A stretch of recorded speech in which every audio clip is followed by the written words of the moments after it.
والصلاة والسلام على رسول الله وعلى آله وصحبه أجمعين أما بعد۔ جن لوگوں کو اللہ پاک زندگی عنایت فرماتا ہے اور جیسا کہ قرآن مجید میں بیان ہے، اللہ یتوفی الانفس حین موتها والتی لم تمت فی منامها فیمسک التی قضى علیہ الموت ویرسل الاخری الی اجل مسمی ان فی ذلک لآیات لقوم یتفکرون۔ اللہ پاک فرماتا ہے کہ اللہ ہی وہ ذات ہے جو موت کے وقت اور نیند کے وقت روحوں کو قبض فرماتا ہے۔ تو اس سے ہمیں ایک بہت بڑی حقیقت کا پتہ چلا کہ جس طرح موت کے وقت روحیں قبض ہو جاتی ہیں، اسی طرح جو ہے نیند کے وقت بھی روحیں جو ہے وہ قبض ہو جاتی ہیں۔ تو پھر فرمایا کہ واللاتی لم تمت فی منامها، اور جن کی موت آئی ہوتی ہے، یعنی ان کی روحیں اللہ پاک نے فرمایا فَيُمْسِكُ الَّتِي قَضَى عَلَيْهِ الْمَوْتَ، ان کی روحیں روک لی جاتی ہیں، یعنی ان کو دوبارہ مرنے کی ضرورت نہیں، صرف روح روک لی جاتی ہے، واپس نہیں بھیجی جاتی، بس وہ ہم پھر کہتے ہیں بندہ دنیا سے چلا گیا۔ فَيُرْسِلُ الْأُخْرَى، اور دوسری روحوں کو اللہ پاک بھیج دیتا ہے واپس، جن کی ابھی موت نہیں آئی ہوتی۔ وَيُرْسِلُ الْأُخْرَى إِلَىٰ أَجَلٍ مُّسَمًّى، ان کو بھی ہمیشہ کے لیے نہیں بھیجتا بلکہ ایک مقررہ وقت تک پھر بھیج دیتا ہے۔ تو اس میں اللہ پاک نے فرمایا کہ فکر کرنے والوں کے لیے، غور کرنے والوں کے لیے بڑی نشانیاں ہیں، آیات ہیں معرفت کی اور سمجھنے کی۔ اور بزرگوں نے یہ فرمایا ہے کہ بندے کیونکہ قیامت والے دن اور موت کے وقت کئی بندے یہ کہیں گے کہ یا رب العالمین غلطی ہو گئی، اب ایک دفعہ پھر موقع دے، لو ان لی کرۃ، کاش ہمیں تو واپس ایک دفعہ بھیج دیتا، فاکون من المحسنین، اور ہم ان لوگوں میں سے ہو جاتے کہ جو صحیح اعمال، صحیح زندگی گزارنے والے، نیک اعمال کرنے والے ہیں۔ اب جو ہے اسی طرح قیامت والے دن بھی لوگ کہیں گے، موت کے وقت بھی، اور فرعون نے بھی کہا جب وہ ڈوب رہا تھا، کوئی قیامت والے دن یہ کہیں گے۔ تو اب یہ حکمت والی بات اس میں سمجھنے کی یہ ہے کہ بندے کو گویا یہ بتایا جا رہا ہے کہ تم تو ایک زندگی مانگ رہے ہو، بھائی یا اللہ ایک دفعہ پھر موقع دے دے، میں نے تمہیں سینکڑوں ہزاروں ایسی زندگیاں دیں کہ ہر جو صبح ہوتی تھی جب تم جاگتے تھے وہ ایک نئی زندگی، ایک نئی، میں تو روح واپس بھیجتا تھا۔ اس لیے نبی علیہ الصلوۃ والسلام نے جو دعا پڑھی ہے سونے کے وقت، ہمیں بتایا یہ پڑھنی ہے، جاگنے کے وقت وہ اس میں سونے جاگنے کا ذکر نہیں ہے، ان میں سونے جاگنے کا کہ یا اللہ میں سو رہا ہوں اور یا اللہ تیرا شکر ہے میں جاگ گیا ہوں، یہ نہیں بیان، بلکہ وہ جو سونے والی ہے، اللہم بسمک اموت، موت کا ذکر ہے کہ اللہ تیرے ہی نام سے، تیرے ہی قدرت سے میں، یعنی پڑھنے والا کہہ رہا ہے کہ میں، یعنی مجھ پر موت طاری ہوتی ہے، یعنی روح نکلتی ہے، اموت و احیا، اور تیرے ہی نام کی برکت و قدرتوں سے پھر بندہ زندہ ہوتا ہے، میں زندہ ہوں گا۔ تو پھر جب آپ علیہ السلام نے فرمایا کہ جو جب اٹھے بندہ تو وہ کیا دعا پڑھے، وہ بھی یہ نہیں ہے کہ یا اللہ تیرا شکر ہے تو نے مجھے جگا دیا ہے مجھے، بلکہ ہے الحمدللہ الذی احیانا کہ اللہ اس ذات کا شکر ہے کہ جس نے مجھے زندہ کیا ہے، بعد اس کے بعد کہ ماتنا کہ مجھے مار دیا تھا، مجھے جو ہے موت طاری ہو گئی تھی، وَإِلَيْهِ النُّشُورُ اور اسی طرح ایک دن یعنی دوسری موت کے بعد بھی جس طرح روز بندہ جاگتا ہے تو قیامت کا جگاوا بھی ایک دن ایسے ہی ہوگا، کوئی عجیب بات نہیں ہے۔ وہ جو رب تعالیٰ روز جگہ موت کے بعد زندگی دیتا ہے تو جب مرے گا تو قیامت وہ تو ایک ہی دفعہ اٹھنا ہے، وہ تو کوئی عجیب ہے، تو روز ہو رہا ہے۔ اب یہ بھی قرآن مجید نے اس حقیقت کو بیان کیا، ورنہ ہمیں نہ پتہ چلتا، ہم سمجھتے ہم زندہ ہی تھے اور جو مطلب یعنی ہے۔ اب باقی سوال یہ رہ جاتا ہے جس میں سیدنا عبدالعزیز ضباع رحمۃ اللہ علیہ نے فرمایا کہ وہ بندہ سانس کیسے لیتا رہتا ہے اگر روح اس کی نکل گئی ہے تو وہ سانس لے رہا ہے، دل اس کا چل رہا ہے، سارا چیز۔ تو انہوں نے فرمایا کہ روح کو اللہ پاک نے یہ طاقت دی ہے کہ یہ دور رہ کے بھی وہ جسم کو اتنے یعنی زندگی دے سکتی ہے توجہ کے ساتھ کہ وہ چاہے وہ ادھر نہیں ہے پھر بھی وہ جسم زندہ ہے۔ اس لیے ہم کہتے ہیں انبیاء علیہ السلام زندہ ہے، حالانکہ روحیں تو ان کی بھی نکلتی ہیں موت کے وقت، لیکن وہ جس طرح ہمارا جسم زندہ رہتے ہیں روحوں کے ہر روز ہی رات کے وقت جب ہم سوتے ہیں زندہ رہتے ہیں جسم، حالانکہ روحیں جو ہیں وہ نکل چکی ہوتی ہیں۔ اسی طرح انبیاء شہداء کی وہ روحیں تو نکل رہی ہیں ایک دفعہ، لیکن وہ جہاں بھی ہوں ان کے جسم پھر زندہ رہتے ہیں، ان کی روحوں کے جسموں کی طرف توجہ ہوتی ہے۔ وہ ایک تعلق جو ہے وہ روح کا جو ہے وہ رہتا ہے، وہ روح جیسے مثال کے طور پر دیکھ لیں سورج ہے، اب سب لوگ جانتے ہیں کہ بھئی زمین پر اگر سورج نہ ہو تو نہ کوئی پودے میں جان آ سکتی ہے، نہ کوئی پرندہ زندہ رہ سکتا ہے، نہ انسان زندہ رہ سکتا ہے، کیونکہ گرمی اور تپش اور دوسری روشنی ساری اس سے زندگی، پودوں میں بھی اس کی آتی ہے، انسان کو وٹامن ملتے ہیں اس سے اور طرح طرح کی زندگی کی چیزیں۔ لیکن سورج کہاں ہے؟ ہمارے اندر تو نہیں رہ رہا، سورج تو کروڑوں میل دور ہے نا، وہاں وہ اپنی شعاؤں کے ذریعے زمین ساری پر زندگی قائم رکھے ہوئے ہے۔ تو روح جو ہے وہ تو طاقتور چیز ہے، اس سے بھی سورج سے بھی زیادہ، وہ بھی دور رہ کے اللہ پاک چاہے اس کو اجازت دے تو وہ زندہ ہے۔ تو یہ جو ہم جب سو جاتے ہیں تو پھر جو ہے وہ جو رہتی ہے تھوڑی بہت زندگی بندے میں وہ روحی کا فیض ہوتا ہے، لیکن وہ دور سے توجہ کر رہی ہے۔ اگر روح بالکل رابطہ کاٹ دے تو بس جو ہے پھر وہ ختم، پھر اللہ پاک جو ہے وہ بالکل کاٹ دیتا ہے۔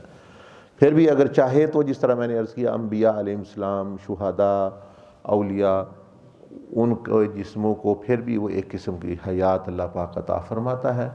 باقی زندگی تو ہر ایک کو ملتی ہے موت کے بعد، فرعون کو بھی مل رہی ہے، ابو جہل کو بھی مل رہی ہے، لیکن وہ زندگی نہیں جو عذاب والی ہے۔ وہ زندہ رہنے میں تو کوئی کسی کا جو اختلاف نہیں ہے، اسلام کا عقیدہ ہے حیات بعد الممات۔ تو اس لیے کہنا جی کیا انبیاء علیہ السلام، اولیاء زندہ نہیں، ہر ایک زندہ ہے، مطلب یہ دوسرے بھی زندہ ہے، نیک بھی، لیکن ان کی زندگی کا فرق ہے، بڑا فرق، بہت فرق ہوتا ہے، وہ اعلیٰ سے اعلیٰ زندگیاں ملتی ہیں۔ تو ہمارے لیے سوچنے والی بات یہ ہے کہ وہ میں عرض کر رہا ہوں کہ یہ ایسا وقت نہ ہو ہم اب ہوش کے ناخن لیں کہ موت کے وقت کہہ رہے ہوں قیامت یا اللہ ایک دفعہ بھیج، تو فرشتے کہیں گے تمہیں تو سینکڑوں دفعہ بھیجا گیا تھا واپس، ہر روز تمہیں رات کو تم جاتے تھے تو واپس بھیجا جاتا تھا، اب جو تم کہہ رہے ہو کہ ہمیں واپس بھیجو ہم اچھے بن جائیں گے، وہ بھی قرآن مجید میں اللہ پاک نے اپنے علم سے بیان کیا کہ اگر میں ان کو واپس بھیج دوں یہ پھر اسی طرح کے اعمال کریں گے جس طرح یہ پہلے کرتے تھے۔ یہ صرف باتیں ہیں، کتنے بندے ہیں وہ جیل میں پھنسے ہوتے ہیں یا کسی کیس میں پھنس گئے، مشکل میں پھنس گئے، اس وقت کہتے ہیں یا اللہ ایک موقع اور دے، یہ میرا گردہ ٹھیک ہو گیا، یہ میرا کینسر ٹھیک، یہ میری ایک دفعہ موقع اور دے، بس میں تو صحیح دل کا آپریشن ہو رہا ہے، اس وقت کہتے ہیں لیکن بعد میں چند دن چند مہینے گزرتے ہیں، وہ پھر اسی طرح لوٹ آتے ہیں، پہلے ڈگر پہ روک آتے ہیں۔ تو اس لیے امتحان لینے کے لیے تو انسان کا امتحان لیتا ہے، چند گھنٹوں میں وہ لے لیتا ہے۔ مثلاً آپ ایف اے کا امتحان دیتے ہیں، بی اے کا امتحان دیتے ہیں، 3 گھنٹے کا ایک مضمون کا حساب ہوتا ہے، تو وہ امتحان بندہ لے لیتا ہے۔ تو یہ تو اور اللہ پاک کی صفت تو یہ ہے سریع الحساب، کہ بہت جلد وہ 1 سیکنڈ میں ہر ایک کا حساب لے لیں، ہر ایک کی آزمائش امتحان لے لے۔ تو یہ پھر 50 60 سال 40 سال 30 سال کی زندگی پھر کیوں دی ہے؟ اس میں کیا حکمت ہے؟ آزمائش تو 1 دن میں بھی ہو سکتی ہے، 2 دن میں بھی ہو سکتی ہے، 3 دن میں بھی ہو سکتی ہے۔ تو وہ اس کے بارے میں سیدنا عبدالعزیز الدباغ قدس سرہ العزیز نے فرمایا کہ اس میں اللہ پاک کی رحمت ہے۔ یہ اللہ کی رحمت کی وجہ سے یہ جو 50 60 کسی کو 40 سال، کسی کو 70 سال، کسی کو 100 سال کم و بیش زندگی جو ہے ملتی ہے، فرمایا کہ یہ اللہ پاک کی رحمت ہے۔ امتحان کے لیے تو 1 دن بھی کافی ہے، اب یہ ہزاروں دن جو مل رہے ہیں وہ کس لیے؟ فرمایا کہ یہ اللہ کی رحمت ہے کہ اللہ پاک کے امتحان پہ موقع پہ موقع بندے کو دے رہی اللہ کی رحمت، کہ شاید یہ کل سنور جائے، پرسوں سنور جائے، اس کو ایک اور زندگی دے دو، اس کو ایک اور دن دے دو، اس کو یہ دے دو۔ تو وہ فرمایا کہ وہ اللہ پاک کی رحمت ہے کہ بندہ کسی نہ کسی دن کسی نہ کسی موقع سے فائدہ اٹھا لے، کیونکہ پھر جب یہ چلے جانا ہے واپس آنا کو نہیں، تو اس کو ابھی ہزاروں موقع، 1 دن میں 1 سال میں 355 دن ہوتے ہیں، تو یا 365، تو دیکھ لیں مطلب ہے کہ 10 سال میں کتنے دن ہو گئے، مطلب ہے کہ ہزاروں دن، اور 20 سال میں کتنے یعنی دن ہو گئے، مطلب ہے ہزاروں دن موقع بنتے ہیں۔ تو اس لیے ہم نے ابھی ہوش کرنی ہے، ابھی یعنی جو ہے توجہ کرنی ہے، کہ ایسے سمجھے کہ اللہ پاک نے ہمیں ایک ہی دن کے لیے بھیجا ہوا ہے، آج ہی کے دن کے لیے، کہ بھائی جاؤ وقت گزار آؤ، شام تک رات تک۔ تو اس نیت کے ساتھ آپ نے کل سنا بھی، نبی علیہ السلام نے فرمایا اللہ پاک سے حیا میں یہ شامل ہے کہ وہ اپنے اس یہاں سے جانے کو یاد رکھے، کیونکہ اللہ پاک ہی نے فیصلہ وہ کیا ہوا ہے، تو وہ جانے کو یاد رکھے، اپنے ختم ہونے کو، گلنے سڑنے کو۔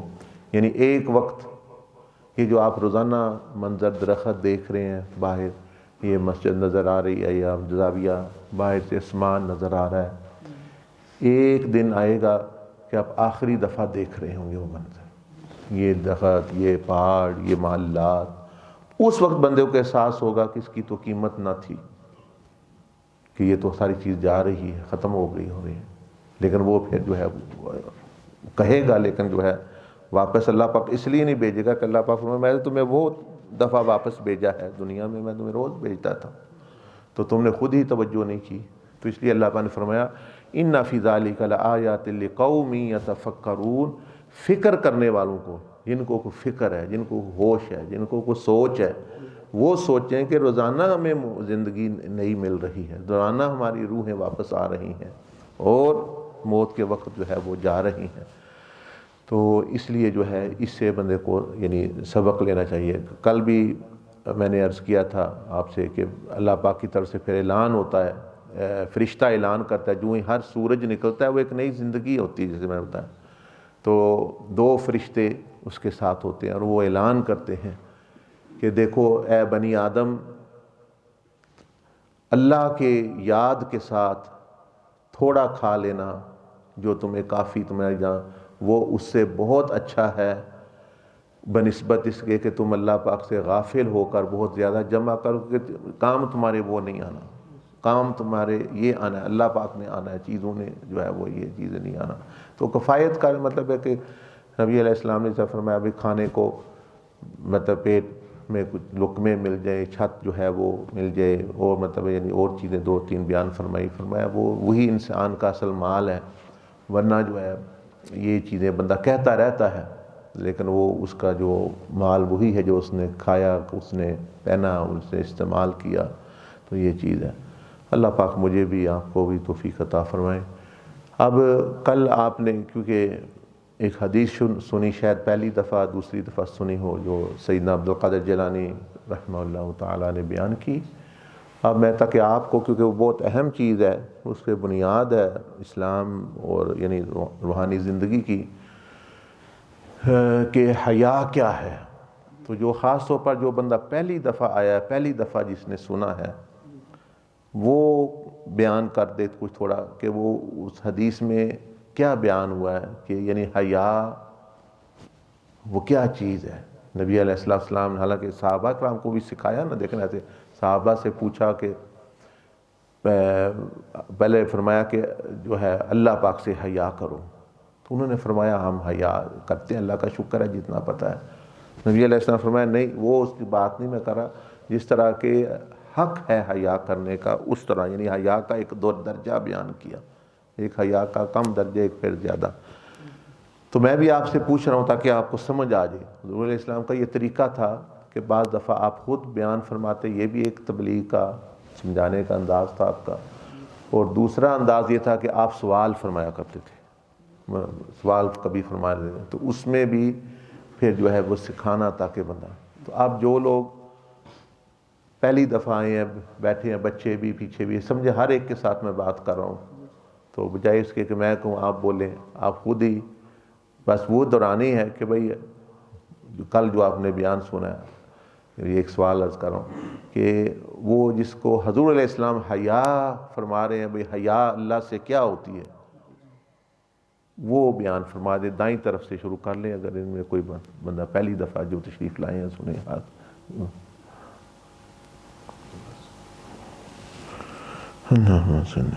اچھا، یہ آپ نے فرمایا تھا کہ حیا کا حق جس طریقے سے ہو، جس سے کا انسان ذکر کرنا شروع کر دیتا ہے، جس کی طرف انسان جس کو دیکھنا شروع کر دیتا ہے، اور وہی انسان کے اندر بات بس جاتی ہے، اسی کے انسان کو یاد آتی ہے، اسی کا خیال آتا ہے، اسی کی طرف انسان کا تصور میں بھی وہی چیزیں. نہیں، ایک منٹ جو ہے آپ جواب صحیح دے رہے ہیں، لیکن یہ کسی اور سوال کا، جیسے ایک بندے سے کہا جائے بھائی چاہو 2 جمع 2 کیا ہے، وہ کہے 10، وہ جواب تو صحیح ہے لیکن وہ 5 جمع 5 کا جواب ہے. یہ آپ جو جواب دے رہے ہیں، یہ بھی میں سوال کرتا ہوں بعد میں انشاءاللہ، وہ ہے کہ بھئی محبت کیسے پیدا ہوتی ہے. لیکن میرا سوال تو حیا کے بارے میں ہے نا. آپ سوچیں پاکستان میں، ہندوستان ہو، کوئی ملک بھی، سب کا ایک بہت بڑا مسئلہ ہے، اس یہاں کا نہیں، ہر ملک کا، کہ سنتے نہیں ہیں لوگ بات. اچھا نام پوچھیں بتاتے پتہ ہے، اچھا سوال کر رہے ہو وہ جو کچھ اور سوچ رہے ہوں گے. تو اس لیے جو ہے قرآن مجید میں آیا کہ بھئی اذا قرئ القرآن فاستمعوا لہ، کہ جب قرآن کوئی بھی اچھی بات نصیحت کی جا رہی ہو تو یہ سننا بھی، جیسے آپ جانتے ہیں لوگ، یہ بھی ایک فن ہے. کوئی بندہ سن سکتا ہے، آواز سب کو آتی ہے، تو بڑے غور سے الفاظ، اس کا مطلب کیا ہے. پھر نبی علیہ السلام نے طریقہ بتایا کہ اگر مثلا بندے نے سن لیا ہے اور اس کو لگ رہا ہے یہ کوئی یعنی منفی چیز آ رہی ہے، تو فرمایا اس کو بدلو، ظنوا بالمؤمنین خیرا، تو اس کے کوئی خیر کا گمان رکھو، یعنی اس کو بدل لو. سننے کو بات بے شک آپ کو آئی ہے صحیح نہیں، لیکن اس کو بھی خیر میں تبدیل کرو. تو یہ بڑی توجہ ہے. تو آپ کا ماشاءاللہ یہ صحیح ہے، لیکن یہ میں اگلا سوال کروں گا تو پھر اس کے متعلق اب ہے جو میں اب وقت پوچھ رہا ہوں کہ وہ جو حدیث بیان ہوئی ہے بھئی حیا جو حضور علیہ السلام نے فرمایا وہ کیا ہے. حیا کس کو کہتے ہیں؟ کہتے ہیں نا حیا کرنی چاہیے، حیا اچھی چیز ہے، بے حیائی سے بچنا چاہیے. تو خاص طور پر جو پہلی دفعہ تشریف لائے ہیں تاکہ آپ کچھ سیکھ کے جائیں، ورنہ جو ہے یہی ہونا ہے کہ بھئی جتنی مرضی باتیں کر لیں، خالی کا خالی بندہ چلا جائے. بلکہ صرف یہ مطلب ہی نہیں، اس کا طریقہ بھی، خاص طور پر جو پہلی دفعہ تشریف لائیں لوگ، وہ سیکھ کے جائیں کہ ہمیں جی سکھائیں، ہمارے اندر یہ کیسے آ جائے، ہم کیسے اس کو حاصل کر سکتے ہیں، اس کا طریقہ. جی اس کے بارے میں کچھ. حیا کے بارے میں آپ نے بتایا تھا کہ نبی پاک صلی اللہ علیہ وسلم نے فرمایا کہ سر اور اس کے ارد گرد جو اعضاء ہیں نا، ان کو مطلب صحیح استعمال اور گناہوں سے بچانا، اور اللہ پاک کی حضوری اس میں جو مقصود ہے کہ آپ اللہ پاک کی حضوری میں رہیں کہ آپ گناہ سے حیا کی وجہ سے کہ اللہ دیکھ رہے کہ رک جائیں. ماشاء اللہ ماشاء اللہ ٹھیک ہے، بہت شکریہ. اب دیکھیں بھائی نے جواب دیا اس حدیث کا ایک حصے کا مفہوم کہ حضور علیہ السلام نے جو ارشاد فرمایا کہ بھئی حیا یہ ہے کہ سر اور سر کے اندر اور ارد گرد جو چیزیں ہیں ان کو بھئی اللہ نے دی ہوئی ہے. دیکھیں نا، آپ کو میں دوں بندوق، آپ کو میں دوں پیسہ، تو آپ میرے ہی خلاف استعمال شروع کر دیں تو میں کہوں یہ کئی بے بد لحاظی ہے اور بے وفائی ہے کہ بھئی میں تو آپ کو دے رہا ہوں پیسہ، دولت، بندوق، آپ میرے ہی خلاف استعمال. یہ تو حیا. تو یہ چیزیں اللہ پاک کی دی ہوئی ہیں، دماغ ہو گیا، کان، آنکھیں. تو نبی علیہ السلام فرما رہے ہیں کہ سر اور اس کے ارد گرد جو چیزیں ہیں اللہ پاک کی عطا ہے. تو حیا یہ ہے کہ ایک حیا کا جز کہ کم از کم اس کے خلاف استعمال نہ ہو، یعنی اس کے حکم کے خلاف تو استعمال نہ ہو، وہ کسی کے نقصان. ایک تو حصہ یہ ہو گیا. دوسرا حصہ کوئی بتائے گا؟ یہ تو آدھا حیا ہو گیا سمجھ لیں. اس کی دوسری جز یہ تھی کہ پیٹ اور پیٹ کے آگے پیچھے جو اجزاء ہیں ان کا بھی استعمال جو ہے خدا کے حکم کے مطابق ہی کیا جائے. ماشاء اللہ بہت اچھا. یعنی اب یہ دوسرا حصہ فرما رہے ہیں کہ یعنی پیٹ اور پیٹ کے ارد گرد جو چیزیں ہیں وہ کون سی ہے؟ جیسے ہوتا ہے دل ہے، ایک تو پیٹ کے قریب، سطر ہے پیٹ کے قریب، اسی طرح ٹانگیں ہیں پیٹ کے قریب، ٹانگیں شروع ہوتی ہیں. ہاتھ جب بندہ رکھے ہوتا ہے وہ پیٹ کے یعنی قریب ہوتے ہیں. تو یہ چیزیں کا بیان ہے ایک قسم کا کہ بھئی ان کو بھی اللہ جل مجدہ کی نافرمانی، یعنی کسی کو نقصان بندہ سوچے بھئی میں کیوں دوں کسی کو نقصان، میں کیا پڑی ہے مجھے کسی کو دکھ دینے کی، وہ چاہے وہ جانور ہو چاہے وہ کوئی چیز ہو، بھئی آخر کار وہ میری طرف واپس آنا ہے. یہ بھی اللہ پاک نے دوسری حدیث قدسی میں ارشاد فرمایا کہ اگر تم دوسروں کو دو گے تو میں تمہاری طرف وہی کچھ آئے گا. ذلیل کرو گے دوسروں کو تم بھی ذلیل ہوگے. یہ وہ پھر وقت وقت کی بات ہوتی ہے، کوئی مہینے بعد، کوئی 2 مہینے بعد، لیکن وہ سلسلہ ضرور چلتا ہے. تو یہ چیز، تو یہ تو ماشاءاللہ انہوں نے حیا کے بارے میں جیسے بھائی نے بیان کیا کہ حضوری میں یعنی دماغ کو اس حضوری میں اللہ پاک میرے ساتھ ہے رکھے، اور کانوں کو آنکھوں کو سنبھال کے رکھے، مثبت طریقے سے استعمال. اسی طرح جو انہوں نے فرمایا. اب تیسری چیز جو نبی علیہ السلام نے بیان کی تھی حیا کے بارے میں، وہ بھی کوئی بیان کر دیں. حیا کا معنی جیسے احساس کرنا، سکڑنا، جب کوئی چیز دیکھ لے بھائی صحیح، جیسے کچھوے کی مثال دی یا کسی ایسی چیز کہ وہ دیکھے مجھے خدا دیکھ رہا ہے، اپنے آپ کو بچا لے، سمجھ جائے. ہاں یہ بھی ٹھیک ہے. یعنی یہ لغوی معنی کہ حیا کا لفظ کہاں سے آیا. حیا کا لفظ آیا بھئی جب کوئی بھی جانور کوئی شے ہو، اکثر ان زندہ ہو تو ان کو ہاتھ لگائیں یا توجہ کریں تو وہ سکڑ جاتے ہیں اپنے آپ کو بچانے کے لیے. اس چیز کو یا وہ حرکت کرتے ہیں، مطلب ہے اس لیے زندگی کا لفظ ہے. زندگی کہتے ہیں نا حرکت کا نام ہے، تو وہیں سے لفظ حی، حیات یہ بنا ہوئے، یہ زندگی حرکت کا نام ہے. تو ہاں یہ بھی بہت اچھی بات ہے کہ جو بندہ چاہتا ہے بھئی میرا اور کسی کا تعلق زندہ رہے وہ حیا اختیار کر لے. اگر وہ چاہتا ہے اللہ پاک اور میرا تعلق ٹھیک رہے، درمیان میں حیا کو رکھے، نبی علیہ السلام اور لوگوں کے ساتھ صحیح رکھے، لوگوں کا حیا کرے، لوگوں کا لحاظ کرے، یعنی لحاظ کر کے ایسے کام مت کرے جو ان کو تنگ کرنے والے ہیں، تو تعلق خود ہی زندہ رہے گا، ورنہ جو ہے وہ یعنی مردہ ہو جائے گا. ماشاءاللہ یہ اچھی بات ہے. اور کیا اس حدیث شریف کا جو حصہ ہے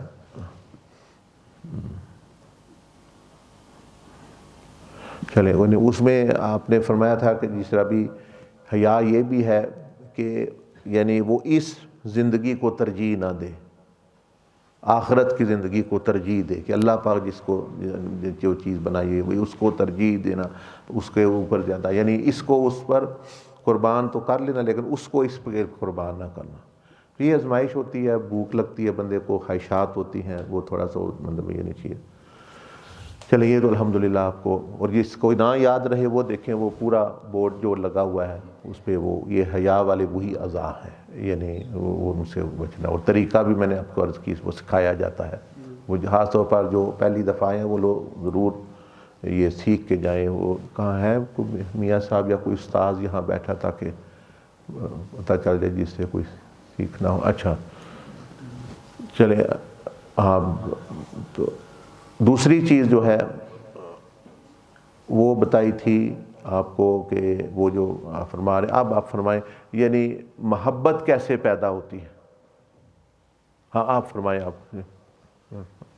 جی، انسان کی محبت یا کسی سے جب لو لگتی ہے یا کسی کے ساتھ اٹیچمنٹ ہوتی ہے تو جو انسان جس چیز کو دیکھتا رہتا ہے، جس کا ذکر کرتا رہتا ہے، جس کو آنکھ دیکھتی ہے، جس کو ذکر کرتا رہتا ہے، پھر انسان اسی کا ہو جاتا ہے اور اسی کا دل میں تصور آتا ہے، اسی کا خیال آتا ہے، اسی کی محبت پیدا ہو جاتی ہے۔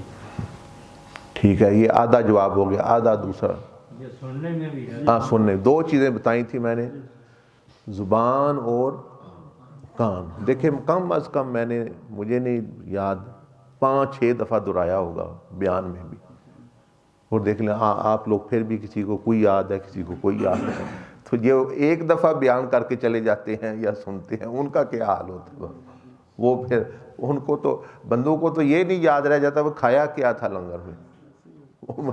تو یہ اس لیے نبی علیہ السلام کا طریقہ تھا کہ آپ بار بار ایک بات کو دہراتے تھے۔ صحابہ کرام فرماتے ہیں ایک تو آپ کا جو گفتگو کا انداز تھا اس میں وقفہ ہوتا، جیسے آہستہ آہستہ، یعنی جلدی جلدی جلدی جلدی، یعنی زبان تیزی کے ساتھ نہ استعمال فرماتے بلکہ آرام سے اور آہستہ آہستہ۔ ایک تو یہ کہ وہ لوگوں کو ویسے ہی وہ لفظ بھی گن سکتے، سمجھ بھی سکتے، اور اس کے اوپر یہ نور علی نور کہ آپ 3 دفعہ اکثر باتوں کو جو ہے وہ دہرایا کر دیتا کہ بندوں۔ تو ایک تو یہ ہو گیا ماشاءاللہ جو انہوں نے، اور ایک انہوں نے بیان کیا کہ زبان تو تذکرہ کرے گی بعد میں، یعنی آنکھیں اور ہاں کان، یعنی آنکھیں جس سے بندہ دیکھے، توجہ کرے، کان جو ہے وہ جس کو سنے، اور کان اور آنکھ کا جو انفارمیشن ہے وہ کہاں جاتی ہے؟ ہاں مطلب دل دماغ جو بھی کہہ لیں وہاں جاتی ہے نا، ہاں دل و دماغ میں۔ تو اس کا مطلب یہ بنا کہ جس کی طرف سوچ کو اور آنکھوں کو اور کانوں کو اللہ نے قرآن مجید میں فرمایا وَجَعَلَ لَكُمُ السَّمْعَ وَالْأَبْصَارَ وَالْأَفْئِدَةَ کہ میں نے تمہارے لیے کان بنائے، آنکھیں بنائی، وَالْفُؤَادَ أَفْئِدَةَ اس کے مطلب دل اور سمجھ اور دماغ، ساری چیزیں اس میں یہ آگے بھئی یہ بنا لَعَلَّكُمْ تاکہ تم جو ہے قدر کرو، شکر گزار بندے بنو، اور تمہیں محبت بھی حاصل ہو۔ اب یہ میرے اور آپ کے اختیار میں ہے کہ ہم یہ 2 چیزیں اپنی سوچ بھی اور جو آنکھیں اور کان جو اس کا ذریعہ ہے کس کو دیتے ہیں۔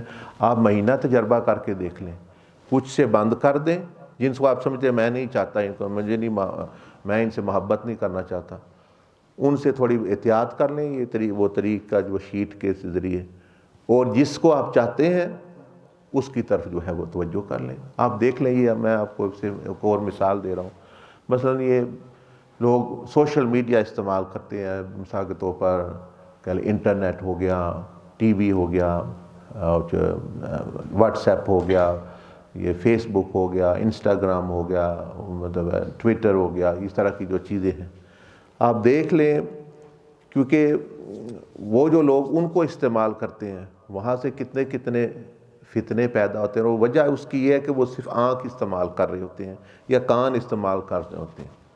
کتنے لوگوں کا قتل ہو گئے، کتنے لوگوں سے پیسے مطلب ہے کہ یعنی دھوکہ۔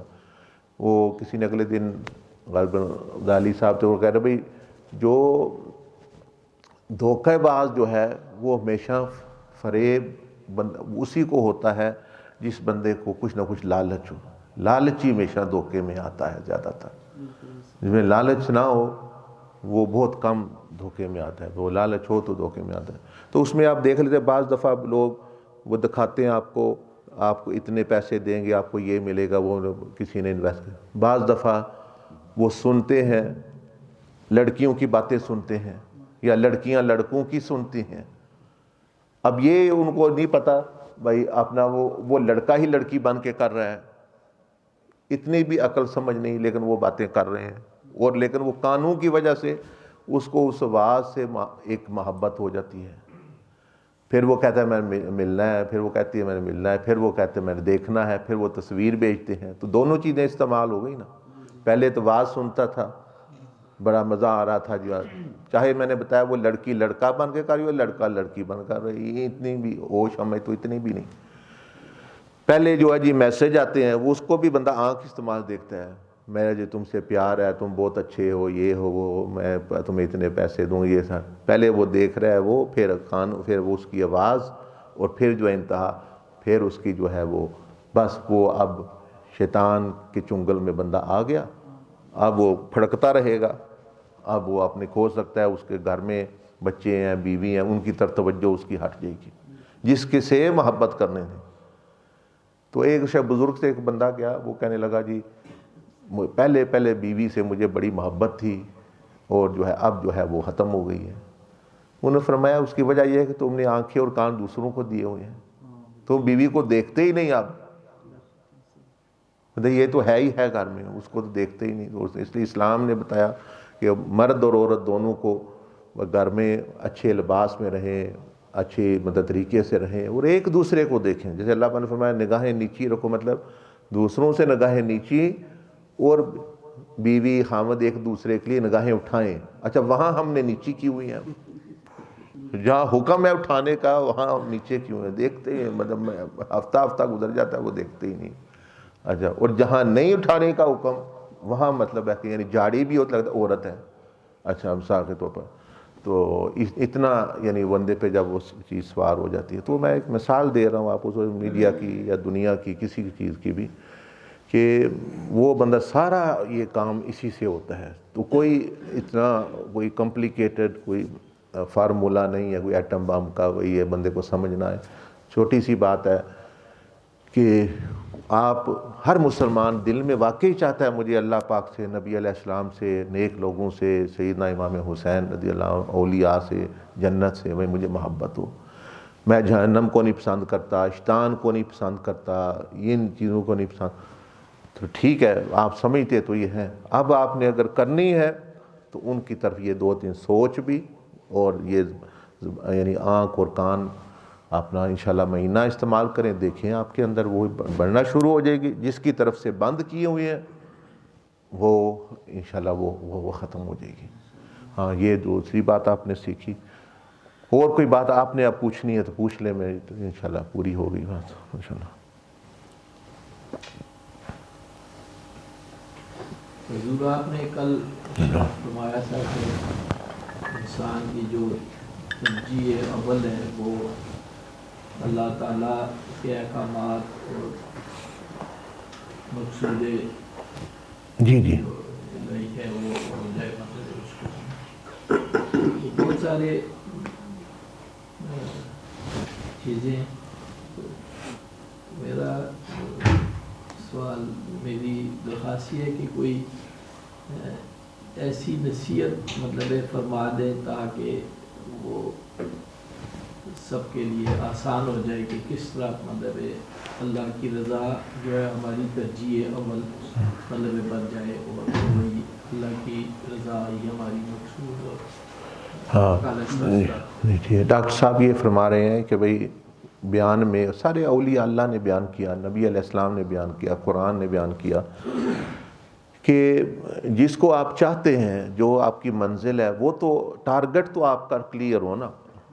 اگر آپ کی منزل مثلا اسلام آباد ہی کلیئر نہیں ہے, مکہ جانا ہے وہی نہیں پتہ, تو وہ کیسے بندہ پہنچے گا ادھر. یعنی جس کو نشانہ مارنا ہے بندوق سے, تو وہ نشانہ کم از کم وہ چیز تو نشانے پہ آئے تبھی وہ پہنچے گا نشانہ ادھر. گول ہو تو اس میں سکور کریں گے نا. اب وکٹ ہو تو اس کو بال ماریں گے, وکٹ ہی نہیں ہے تو ہوا میں تو نہیں بال مارنے. اچھا مطلب وہ چیز. تو اس لیے بزرگوں نے فرمایا کہ وہ جو سب سے بڑی جو ترجیح بندے کو دینی چاہیے, اور بندہ خود بھی جانتا ہے یہ کہ وہ اللہ پاک کی ذات ہے. دوسری چیزیں ساری نیچے چیزیں, دنیا ہے, نفس ہے, یہ چیزیں ٹھیک ہے, ان سے بھی ایک درجے کی محبت ہے بندے کو, لیکن یہ نہیں ماں باپ ہر سے, لیکن ان کا ایک اپنا درجہ ہے. تو ترجیح اول, مقصود اعظم یہ اللہ, کیونکہ اللہ اول ہے. آپ نے نام نہیں سنا اللہ کا هو الاول, اللہ نے قرآن مجید میں فرمایا هو الاول والآخر والظاہر والباطن وهو بكل شيء علیم, کہ وہی اول ہے, وہی آخر ہے, وہی ظاہر ہے, وہی باطن ہے, وهو بكل شيء علیم. تو جب وہ اول ہے تو وہی اول مقصود وہی بندے کے جو فائنل مقصود ہے، معبود ہے، وہاں پہنچنا ہے۔ دوسرے سارے پھر وسیلے ہیں، انبیاء علیہ السلام، قرآن، نیک اعمال وغیرہ، یہ سارے کے سارے پھر آگے وسیلے ہیں وہاں تک پہنچنے کے لیے۔ تو وہ جو بندہ اللہ جل مجدہ کو ترجیح دیتا ہے، اس کو مقصد بنا لیتا ہے، اسی کے ساتھ اپنا سمجھتا ہے بڑا میرا معاملہ جو ہے وہ اللہ پاک سے ہے، تو اللہ پاک بھی اس بندے کو ترجیح دیتا ہے۔ ایک تو یہ اپنا نہیں، اور جو آپ فرما رہے ہیں میں عرض کیا وہ کر رہا تھا، بھائی ہم جو لوگ آتے ہیں اللہ پاک کی طرف، اللہ پہ قرب، یہاں دیکھ لیں باہر کوئی نام نہیں لکھا ہوا، بھائی یہ کیا ہے، کیا کوئی مطلب یعنی اس طرح۔ اچھا یہاں لوگ آئیں گے، مثال کے طور پر آپ آتے ہیں، اے جی حضرت صاحب جاب نہیں مل رہی، تو میں نے اوپر کوئی امپلائمنٹ ایجنسی لکھا، آپ نے پڑھا امپلائمنٹ ایجنسی، کیا آپ کو جاب سے ملائیں گے ادھر؟ اے بچہ نہیں ہو رہا، اچھا یہ کوئی ڈاکٹری کوئی گائنی کا کوئی ڈپارٹمنٹ ہے، بھائی اچھا جی بچہ نہیں ہو رہا، اچھا جی بزنس نہیں ہو رہا، یہ کوئی بزنس کنسلٹنسی ہے، اچھا جی اپنا کام، مطلب اس طرح کی یہ اللہ کے گھر ہوتے ہیں وہاں، اور زاویہ خانقاہیں ہوتی ہیں کہ بھئی اللہ سے ملانے کے لیے نبی علیہ السلام بنے۔ باقی جو سارے سینٹر بنے ہیں، دکانیں ہیں، دفتر ہیں، باہر جانا ہے تو کتنی ایجنٹوں کے دفتر بنے ہوئے ہیں، تو یہاں بھی باہر بھیجا جاتا ہے، لیکن یہاں وہ جو دوسرا جو باہر ہے یعنی جنتوں میں، وہاں کا ویزا کیسے ملتا ہے، وہاں کی شرطیں کیسے ہیں، وہاں کا ٹکٹ کیسے ملتا ہے، جو ہمیشہ کا ملک ہے۔ ایک ہے باہر کا ملک، چلو بنگلہ دیش چلے جائیں، آسٹریلیا چلے جائیں، جاپان چلے جائیں، امریکہ، یہ تو پھر اسی دنیا میں ہے۔ تو انبیاء اور اولیاء کام کرتے ہیں وہ باہر کے ویزوں کا، لیکن باہر کے ویزے کون سے؟ جنتوں کے ویزے۔ اس کے بارے میں وہ شرط عقیدہ ٹھیک ہونا چاہیے، ایمان ٹھیک ہونا چاہیے، اعمال ٹھیک ہونے چاہیے، یہ شرطیں ہیں، طہارت ہونی چاہیے، توبہ ہونی چاہیے، اس کے بعد اس طرح کرو تو تم جو ہے، یعنی نبی علیہ السلام نے فرمایا جب آپ مدینہ شریف تشریف لائے تو آپ نے فرمایا افشوا السلام، کہ سلامتی پھیلاؤ، مطلب یہ کہ دوسروں کو اپنے شر سے سلامتی میں رکھو، زبان میں بھی سلام ہو، اور دوسروں کو فائدہ پہنچاؤ۔ وَاطْعِمُوا الطَّعَامَ، یعنی لوگوں کو نفع پہنچاؤ، کھانا کھلاؤ، نقصان نہ پہنچاؤ، وہ کھانا ایک نفع کی چیز ہے، یعنی نفع پہنچاؤ۔ اور وَصِلُوا الْأَرْحَامَ، رشتہ دار جو آپ کے ساتھ بگاڑے ہوئے ہیں ان کے ساتھ جوڑ کے رکھو۔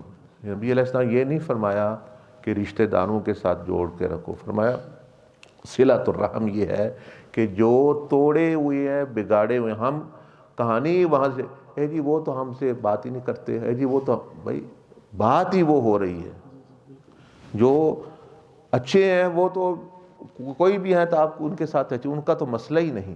تو واصل الارحام، یعنی ارحام یہ کا معنی کہ جو رحم کے رشتے ہیں، مثال کے طور پر آپ کے مطلب چچا ہیں، ماموں ہیں، بھائی بہن ہیں وغیرہ وغیرہ، تو نبی علیہ السلام فرمایا، تیسری بات فرمائی واصل، اور خود ہی صلۃ الرحم کی شرح بھی فرما دی ایک حدیث میں کہ صلۃ الرحم کرنے والا وہ ہے کہ جو بندہ آپ سے توڑے ہوئے ہے رشتہ دار، اس کے ساتھ جوڑ کے رکھنا، اس کے ساتھ احسان کرنا، جو اچھا ہے وہ تو ایسے ہی اچھا ہے اس کی۔ تو یہ تین باتیں فرمایا، کسی کو تم سے دکھ نہ پہنچے، دوسری یہ کہ نفع پہنچے، مطلب کھانا کھلاؤ، مدد کرو، یہ اشارہ ہے، اس وقت تو یہی بڑی چیز ہوتی تھی، آج بھی ہے۔ اور وصل الارحام، یعنی ان اقربا سے جوڑ کے رکھنا، جوڑ کے یہ بھائی سلام، آپ نہ سلام دعا چھوڑیں، وہ دیتا ہے جواب نہیں دیتے یا جو بھی ہے، مطلب ہے کہ آپ پتہ چلتا ہے دل میں بغض نہ رکھے، کم از کم ملتے نہیں تب بھی دل میں بغض نہ، بھائی اللہ پاک کا حکم ہے۔ اور فرمایا کہ صلوا باللیل والناس نیام، اور رات کے کچھ حصے میں جب لوگ عام اکثریت سو رہی ہو، تھوڑا وقت اللہ کے ساتھ جو ہے وہ صرف کیا کرو۔ وَادْخُلُوا الْجَنَّةَ بِالسَّلَامِ، فرمایا کہ تم بغیر کسی مشکل کے سلامتی کے ساتھ جنت میں چلے جاؤ۔ تو یہ دیکھیں نا کتنا کلیہ انہوں نے نبی علیہ السلام، یہ سب سے پہلی تقریر تھی۔ کوئی آپ علیہ السلام ہماری جس طرح عادت ہوتی ہے بھئی 2 گھنٹے 4 گھنٹے وہ آپ کا انداز نہیں تھا. یہ دیکھیں 1 منٹ کی تقریر ہے, 2 منٹ کی, لیکن اس میں سب کچھ جو ہے وہ آپ نے بند کر دیا مجھے بھائی جنت میں جانے کا. تو میں عرض کر رہا تھا کہ ہمارا یعنی انبیاء علیہ السلام اور اولیاء اللہ کا, اور ہم جو لوگ ان کی نقل مقل تھوڑی بہت کرتے ہیں, یہ کام کہ لوگوں کو جو ملک خلد ہے, یعنی ہمیشہ کا خلد ملک ہے, وہاں پہنچانا. یہاں بھی مطلب ہے کہ یعنی چلو جتنا بندہ خیر کا کام کر سکتا ہے وہ کرے. اللہ جل مجدہ, نبی علیہ السلام نے فرمایا کہ دیکھو یہ دنیا اللہ پاک دوست دشمن دونوں کو دیتا ہے, دوست اور دشمن دونوں کو. اس میں کوئی نہیں بھائی نیکوں کو ملے گی یا نہیں ملے گی, اور بدوں کو ملے گی یا بدوں کو نہیں ملے گی. فرمایا کہ یہ دوست اور دشمن کو فرعون بھی کھاتا تھا روٹی, بڑے بڑے جو ظالم لوگ ہیں وہ بھی, یزید کو حکمرانی ملی ہوئی تھی, تو کوئی اچھا بندہ تو نہیں تھا وہ. تو اسی طرح فرمایا دوست دشمن, دین اللہ پاک صرف دوست کو دیتا ہے.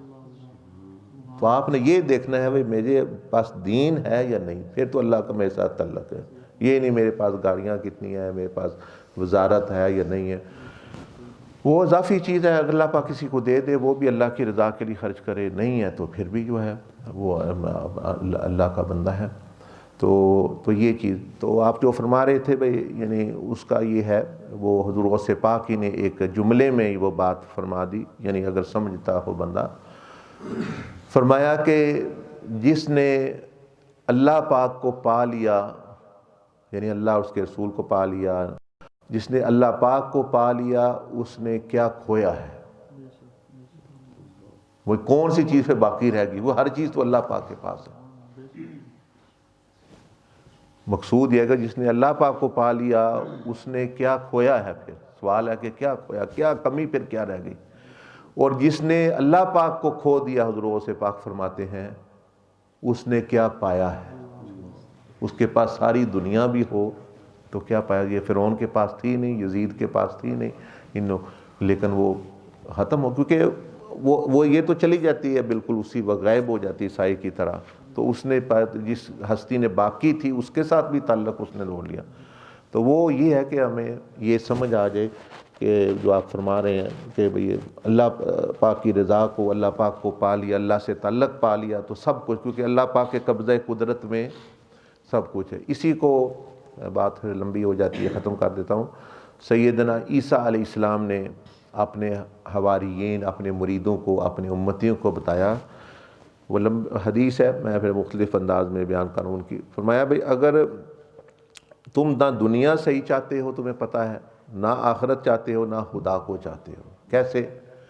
فرمایا کہ اگر تم واقعتاً دنیا چاہنے والے ہوتے تو دنیا کے خزانے کس کے پاس ہیں. مثلا ایک بینک میں, آپ بینک والے کے پاس خزانہ ہے, اگر آپ کو وہ چیز چاہیے تو آپ نے وہ اس بندے کے پاس جائیں گے جس کے پاس چابی ہے. تو دنیا کے خزانوں کی چابی, دنیا کو پیدا کس نے کیا ہے؟ اللہ پاک. میں اگر تم دنیا ہی چاہنے والے ہوتے تو پھر بھی کے پاس آتے. اور آخرت جنتوں میں دخول کس نے دینا ہے اور خلود کس نے دینا ہے ہمیشہ کے لیے, وہ بھی فرمایا اللہ پاک نے. تو اگر تم آخرت کو چاہنے پھر بھی تم اللہ ہی کو مقصد بنائے, تمہیں آخرت بھی مل جاتی. اور اگر تیسرا یہ اگر تم خدا کو چاہنے والے ہوتے تو پھر بھی خدا کی طرف آتے, وہی اپنا قرب دے سکتا ہے, وہی رضا دے سکتا ہے. تو ہم تو اتنے نادان ہیں, ہمیں نہ پتہ دنیا حاصل کرنے کا, نہ آخرت حاصل کرنے کا, نہ خدا. اور قادری سلسلے کے شیخ عبد القادر جیلانی رحمۃ اللہ غالباً خلیفہ ہوں گے یا ان کے بیٹے شاگرد, وہ انہوں نے مثال دی ہوئی ہے یہ سب بات سمجھانے کے لیے 3 پرندوں کی. 3 پرندے انہوں نے مثال دی ہے, کوئی 3 پرندے. ایک پرندہ جو ڈاکٹر صاحب فرما رہے ہیں, ایک پرندہ اڑ رہا ہے ایسے, چڑیا سمجھ, باز 3 بار, ایک بار ایسے. پھر جو ہے انہوں نے دوسرا دیکھا, وہ دوسرا بھی اس کے پیچھے پیچھے اڑ رہا ہے. پھر تیسرا دیکھا, وہ تیسرا بھی اس کے پیچھے پیچھے. پوچھا کہ یہ کیا ہے, یہ کون, یہ پرندے کیا ہیں, کیونکہ مکاشفات کی خوابوں کی تعبیر ہوتی ہے. یہ فرمایا کہ یہ سب سے جو اگلا پرندہ ہے یہ اولیاء اللہ ہیں جو اللہ کی طرف سفر کر رہے ہیں, اللہ کے قرب کی طرف سفر کر رہے ہیں. اچھا یہ تو اولیاء اللہ ہیں، اللہ کی طرف جا رہے ہیں، اور یہ جو دوسرا پرندہ ہے یہ کیا ہے؟ فرمایا کہ یہ دنیا اور مال و دولت ہے، وہ ان کے پیچھے پیچھے آ رہی ہے۔ یعنی ہمارا دنیا کے پیچھے بھاگنا یہ عزت ہے، یا دنیا کا ہمارے پیچھے آنا یہ عزت ہے؟ اس میں عزت ہے، یعنی جائز طریقے اختیار کرنا ترجیح اللہ۔ فرمایا پہلے وہ تو اولیاء اللہ تو اللہ کی طرف سفر ہے ان کا، دنیا ان کی ترجیح نہیں، ضرورت ہے ترجیح نہیں، اور دنیا جو ان کا حصہ ہے، حضور غوث پاک فرماتے ہیں وہ اللہ پاک پھر دنیا کو کہتا ہے دیکھو میرا بندہ میری طرف، اس کا حصہ اس کو دو۔ فرمایا دنیا دلیل ہو کہ اس کے، وہ کہتے ہیں ولی کے دربار میں فقیروں کی طرح دنیا کھڑی ہے، اپنا حصہ لے لیں، اپنا حصہ لے لیں، کیونکہ دنیا مجبور ہے دینے کے، کیونکہ جتنا اللہ نے لکھ دیا ہے دنیا کو حکم ہے کہ اس کو پہنچانا ہے۔ بھئی یہ جو تو میرا بندہ تو میری طرف ہے آیا، تو اے دنیا تم نے اب اپنا حصہ اس تک پہنچانا ہے۔ تو دنیا فقیر بنی ہوئی ہے ولی کی، اور ہم جو ہے دنیا کے فقیر بنے ہوئے ہیں، اور اللہ سے پیٹھ پھیری ہوئی ہے، اور جو ہے یعنی دنیا کی تمہاری تو ذلالت اسی لیے ہو رہی۔ تو تیسرا پرندہ میں یہ تو ہو گئے اولیاء اللہ، اللہ کی طرف سب، یہ ہو گئی دنیا ان کے پیچھے جا رہی ہے۔ اور تیسرا کون ہے؟ فرمایا تیسرا دنیا کو چاہنے والے اور دنیا دار، وہ دنیا کے پیچھے جا رہے ہیں۔ تو یہ 2-3 مثالوں سے میں نے آپ کی سوال کو واضح کر دیا کہ بھئی اس میں بندے ہی کا فائدہ ہے، آپ دیکھ لیں، کر کے دیکھ لیں، یہاں تو برت کے دیکھ لیں، انبیاء نے دیکھا، صحابہ نے دیکھا، سیدنا عمر بن خطاب دیکھ لیں، سیدنا عمر، سیدنا عثمان غنی، کہ انہوں نے اللہ اس کے رسول کو ترجیح دی تو آدھی دنیا کی حکومت آ گئی۔ آج آدھی دنیا کی حکومت ہے مسلمانوں کے پاس، اور ضلالت پھر بھی ہے، کیونکہ وہ اس کے پیچھے لگے ہوئے ہیں دنیا کے پیچھے۔ جی اور کوئی بات کرنا پڑے گا؟ جی آپ نے فرمایا کہ رشتہ دار جو ہے اگر آپ کے ساتھ توڑیں بھی تو جوڑ کے رکھیں، جی اگر ان کے ساتھ جوڑنے کے لیے ان کی شرائط جو مثلاً کو سیاست کر رہا ہے، وہ ایسا کام کر رہا ہے جی، ان کی یہ خواہش بھی ہے اور ان کی یہ ڈیمانڈ بھی ہے کہ آپ ہمارا ساتھ دیں، مال کی صورت میں بھی، ٹائم کی صورت میں بھی، اور اولاد کی صورت میں بھی، اور وہ خرافات اور وہ ساری چیزیں، اس کے بارے میں ہاں یہ بھائی پوچھ رہے ہیں بھائی پہلے بتایا گیا حدیث شریف کی روشنی میں، بھائی رشتہ داروں کے ساتھ ملا کے رکھیں، جوڑ کے رکھیں، وہ نہ بھی رکھیں پھر بھی آپ توڑیں جوڑ کے رکھیں، لیکن اگر ان کی شرطیں ایسی ہیں کہ سیاست میں ہمارا ساتھ دو، ہم نے شادی کر رہے ہیں وہاں ہم نے ناچنا کودنا شراب ہونی ہے، وہاں آپ نہ آئے تو ہم ناراض ہیں، یہ وہ، اور جی یہ اور دو خرافات، یاد رکھیں کہ ملا کے رکھنے کے نبی علیہ السلام نے کلیہ بیان کیا، کیا مطلب ہے؟ یعنی مل کے رہنا۔ وہ فرمایا 6 چیزیں یا 5 چیزیں بیان کی، کہ سلام کا جواب دینا جو ہے، یہ حقوق بیان کیے ہر مسلمان کے بیان، اگر وہ دعوت کریں اور دعوت جائز میں کوئی غیر شرعی چیز نہ ہو تو پھر قبول کرنا، یہ نہیں ہے کہ بھئی وہ جو دعوت کی ہے وہ چیز، مطلب جائز دعوت کر رہے ہیں معاملات میں، کیونکہ اسی طرح جو ہے اگر بیمار ہوں تو ان کا پتہ لے آئیں، اگر ان کی کوئی خوشی ہو اور اس میں کوئی خرافات جس طرح فرمانے غیر شرعی چیز نہ ہو، وہ اپنا جو ہے اس میں اپنا شرکت کریں، اور اگر دنیا سے کوئی بندہ رخصت ہو جاتا ہے تو اس کا جو ہے وہ اپنا یعنی جنازہ پڑھیں، اور اس کی کوئی ضرورت ہو آپ پوری کر سکتے ہیں، تو ملا کے رکھنے کا یہ مطلب ہے، یہ نہیں کہ ان کی چیزوں کے میں وہ غلط چیزوں میں شرکت۔ اس کے لیے میں آپ کو ایک حدیث سنا دیتا ہوں حضور علیہ السلام کی خود ہی، آپ نے فرمایا یہ سیاست کے بارے میں، یہ جتنے سیاست کے سیاسی لوگ ہیں اور سیاست کے ساتھ تعلق رکھتے ہیں اور ووٹر ہیں، میں تو دیکھیں کسی پارٹی کا نہیں ہوں نمائندہ، نہ کوئی مطلب رکھیے نہیں، مجھے کوئی خاص دلچسپی ہے، لیکن جو جن کو ہے ان کو حضور علیہ السلام نے ایک گائیڈنس دے دی ہے، 14.5 سال پہلے ایک نصیحت کر دی ہے، وہی کس طرح ووٹنگ کرنی ہے، کیا کرنا ہے کیا نہیں، وہ سن لیں سیاست کے بارے میں۔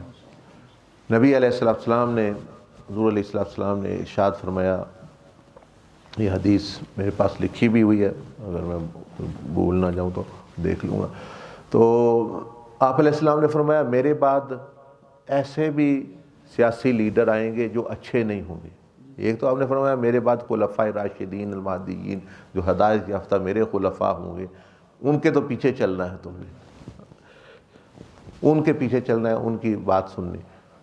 پھر فرمایا ایسے حکام ہوں گے، ایسے لیڈر ہوں گے جو اچھے نہیں ہوں گے، ظالم ہوں گے۔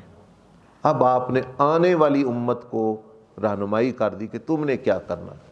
اب تم تو عام بندے ہو، اب وہ حکمران ہیں وہ ظالم۔ تو آپ نے فرمایا کہ جو بندہ ان کی تصدیق کرے کہ بھئی تم ٹھیک ہو، حالانکہ وہ غلط ہے، کیونکہ میری پارٹی ہے، اے جی وہ ٹھیک ہے، اس وجہ سے آپ دیکھتی ہے یہ تجزیہ نگار یا جس کو وہ جس پارٹی کو میں چلے جاتے ہیں اسی کے گن گانا شروع کر دیتے ہیں، پہلے وہی بندہ دوسری کا ہوتا ہے، دوسری کا۔ اس کا مطلب ہے کوئی دین مذہب نہیں۔ سولی بندہ تو ایک بات کرے گا ہمیشہ، جو ہے اپنا یہ چیز، یہ کیا ہوا، اس کے ساتھ لگے، اس کی گانے شروع کر دیے، اس کے ساتھ اس کی دم بنے، وہ اس کے اپنا یعنی چلے گئے۔ تو حضور علیہ السلام نے فرمایا کہ جو دیکھو جو بندہ ان کی تصدیق کرے گا اور ظلم پر ان کی اعانت کرے گا، یعنی پتہ ہے وہ آپ ہے اپنے پارٹی یا جو سیاسی بندہ ظلم کر رہا ہے اور آپ بھی اس کا ساتھ دیتے ہیں، کہتے ہیں چلو میں بھی چلو ساتھ چلا جاتا ہوں، بندے بھیج دیتا ہوں، یعنی ووٹنگ کر دیتے ہیں اس کو، چلو یہ بھی ایک اعانت ہے۔ یعنی ظلم پر ان کی مدد کرنا اور ان کی تصدیق کرنا کہ بھائی ٹھیک ہیں یہ لوگ، مطلب یعنی فرمایا جس نے یہ دو کام کیے اس کو فرمایا میری طرف سے 3 باتیں وہ سن لے وہ امتی۔ یہ قیامت تک کے لیے امتیوں کو آپ نے گائیڈنس دے، کوئی لمبی چوڑی بات ہی نہیں ہے۔ حضور علیہ السلام نے فرمائی گائیڈنس صاف دے دی۔ اب جب بھی آپ سیاست میں ہوں نہ ہوں، سیاست جیسے تجارت، کئی تاجر انبیاء صدیقین کے ساتھ ہوں گے، کئی شیطان کے ساتھ ہوں گے۔ تجارت میں کوئی خرابی نہیں، سیاست میں کوئی خرابی نہیں، وہ طریقہ جو اختیار کرے وہ اس میں خرابی ہے۔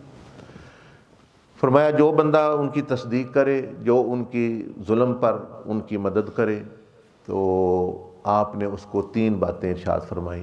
پہلی بات فرمائی اس کا میرے ساتھ کوئی تعلق نہیں، یعنی اس کا اور نبی علیہ السلام کا تعلق ٹوٹ جاتا ہے۔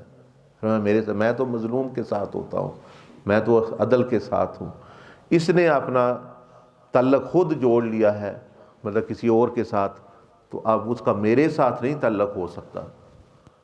اس فرمایا اس کا میرے ساتھ کوئی تعلق نہیں۔ دوسری بات شاید میرا اس کے ساتھ بھی کوئی تعلق نہیں، بتے وہ سمجھے کہ وہ جی میرے ساتھ دیں گے، نا۔ 2 باتیں ارشاد فرمائی، بھائی اس کا میرے ساتھ کوئی تعلق نہیں، وہ اس کا حقدار نہیں کہنے کا کہ میرا نبی علیہ السلام تو ایسے ظلم کی اعانت یا اس طرح کی باتوں سے پاک تھے، منع فرمایا۔ اور فرمایا کہ میرا اس کے ساتھ کوئی تعلق، جب حضور علیہ السلام رد فرما دیں کسی کو، فرمایا میرا تیرے ساتھ کوئی تعلق نہیں، تو آپ کیا سمجھتے ہیں کہ اللہ پاک اس کے ساتھ مطلب ہے یعنی تعلق رکھے گا، مطلب ہے کہ نہیں۔ وہ جیسے اعلیٰ حضرت نے جو فرمایا نا کہ بھئی جو اللہ کے جو چاہت ہوتی ہے وہ نبی علیہ السلام کے ذریعے پوری ہوتی ہے، اور یہ بھی حضور علیہ السلام یعنی اللہ کی رضا اور اللہ کی ناراضگی کا مظہر ہے۔ یعنی جس طرح فرمایا باپ کی ناراضگی میں اللہ کی ناراضگی چھپی ہوئی ہے، باپ کی خوشی میں، حالانکہ وہ تو دنیا کے معاملہ ہے، حالانکہ اس کا اور حضور علیہ السلام کا موازنہ ہی نہیں ہو سکتا۔ تو اگر باپ اور ماں کا یہ حال ہے تو حضور علیہ السلام کا کیا مقام ہوگا، وہ اللہ کی رضا۔ فرمایا میرا اس سے کوئی، اس کا مطلب ہے وہ بیچارہ چاہے اس کو کوئی پلاٹ مل گیا، چاہے کوئی اس کی گلی صحیح ہوگی، چاہے کوئی تھوڑا بہت اس کا کام ہو گیا، لیکن یہ تھوڑی سی دولت لے کے نبی علیہ السلام کو اس نے کھو دیا، تو کتنا بڑا نقصان ہے، کتنا بڑا نقصان ہے کہ حضور علیہ السلام سے دور ہو گیا، ساری دنیا بھی اس کو مل گئی پھر بھی وہ کامیاب نہیں، وہ کیا فائدہ اس دنیا کا جو اپنا۔ اور تیسرا فرمایا اس پر حوض کوثر، یعنی جنتوں میں جا کے حوض کوثر جنتی پئیں گے۔ فرمایا حوض کوثر جو میدان حشر میں ہوگا اس پر منع ہے، اس پر حرام ہے، وہ ادھر نہ آئے، اس کو آنے ہی نہیں دیا جائے گا، تینوں چیز۔ تو یہ پھر نبی علیہ السلام ہمیں یعنی گائیڈنس دے دی کہ بھئی اگر ایسا موقع آئے تم نہ تصدیق کرو، ہاں ان کی چاپلوسی، یہ جی بڑے اچھے ہیں، یہ جی فلانا یہ ہے، اگر وہ زیادتی کر رہے ہیں کسی کے ساتھ نہ ساتھ دو، ٹھیک ہے رہو جی ٹھیک ہے، ہم آپ کے مطلب ہے کہ دشمن یعنی آپ کے خلاف نہیں، لیکن آپ کا ساتھ بھی نہیں دے سکتے غلط، ہم تو بھائی یعنی اچھائی کا اچھا کام کہو گے تو ہم کر لیں گے۔ اس کی مثال ایسی ہے، کئی لوگ کہتے ہیں یہ بڑا برا ماحول ہے، اب جو سیاسی لوگ بھی جو ہے زیادہ تر برے اچھے کم ہیں، تو ان کے لیے دیکھیں قرآن مجید نے ایک مثال دی۔ وہ فرعون کا زمانہ تھا، فرعون مصر، جو بھی مصر کا حکمران ہوتا اس زمانے میں اس کو فرعون اس کا لقب ہوتا، نام ان کے مختلف ہیں، رمسس ہیں، یہ ہیں۔ موسیٰ علیہ السلام کے زمانے میں ایک اور فرعون تھا۔ جب حضرت یوسف علیہ السلام غلام بنا کے بیچے گئے مصر میں، اس وقت بھی ایک فرعون کی حکومت تھی، تو اس حکومت میں حضرت یوسف علیہ السلام نے حصہ لیا۔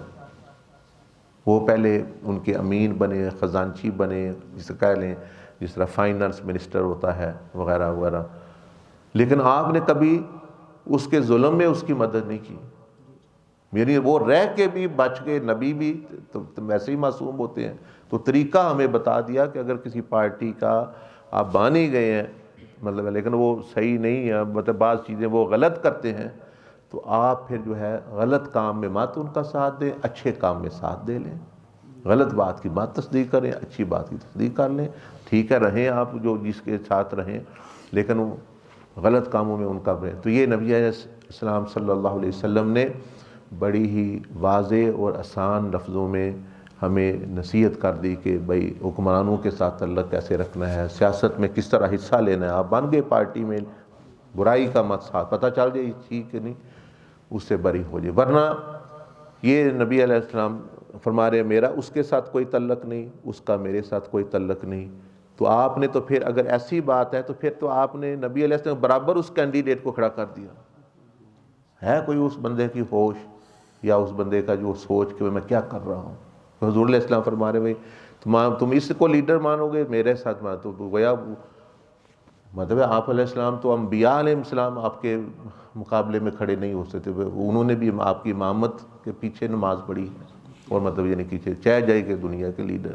تو اس لیے اس میں احتیاط کریں، نہ ہی اپنا دشمن بنائیں، ان کے خام خواہ ان کی دشمنی مول لیں آپ، لیکن ظلم میں جو ہے وہ ساتھ نہ دیں، زیادتی میں ساتھ نہ۔ تو یہ اس طرح کی بات ہے انشاءاللہ۔ اللہ پاک مجھے بھی آپ کو توفیق عطا فرمائے، جزاکم اللہ خیر الجزا۔ مزید بھی کوئی بات ہوئی تو آپ انشاءاللہ چھوٹی سی جی ضرور فرمائیں۔ ٹائم اگر زیادہ نہیں فرمائیں، کیوں نہیں، اسی لیے بیٹھے ہیں۔ ہمارے معاشرے میں سب سے پہلے اگر اپنے آپ کو بھی دیکھو تو ہمارے معاشرے میں بہت ساری جو افراط و تفریط کی وجہ ہوتی ہے، یہ عدم برداشت ہے۔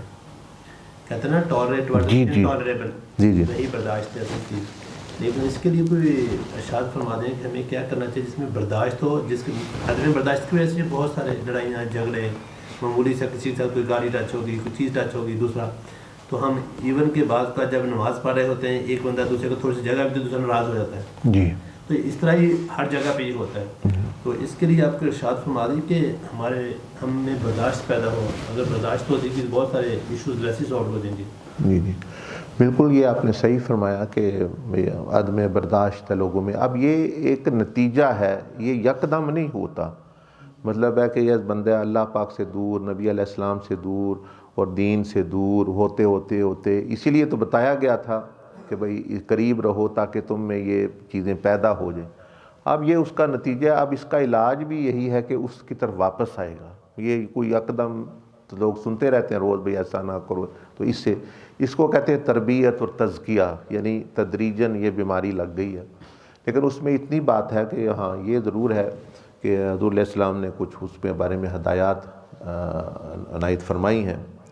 یہ دیکھیں اگلے دن بھی بات ہو رہی تھی، ویسٹرن دنیا میں بات ہوتی ہے کہ ایموشنل انٹیلیجنس، یعنی اپنے یہ جذبہ، ایک جذبات ہے نا، مطلب غصہ ہو گیا بندہ یا بھائی ایموشنل انٹیلیجنس کہتے ہیں بھئی حکمت و دانائی کے ساتھ اپنے جذبات کو، اپنے غصے کو، پیار کو، مطلب ہے کہ نفرت ہو گئی ہے کسی سے پیدا ہو رہی ہے یا اور کچھ ایموشنز ہے مختلف، ان کو مینج کیسے، بنیادی تو یہ سوال ہے نا، یہ ساری چیزیں آ جاتی ہیں۔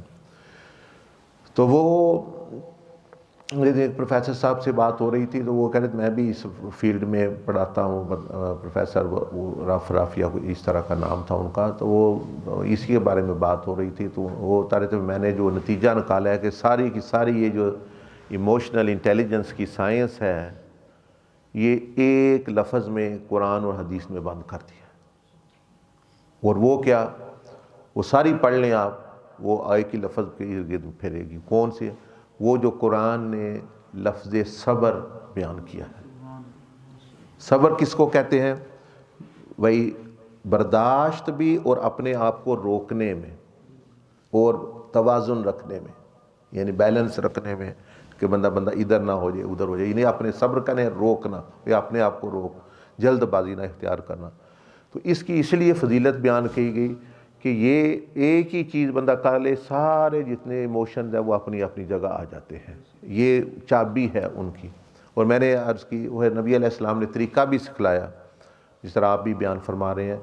کئی لوگ کہتے ہیں میں غلط بات کسی کی برداشت نہیں کر سکتا، میری طبیعت کے خلاف ہو، میری تو بھائی غلطی تو برداشت کرنا ہے.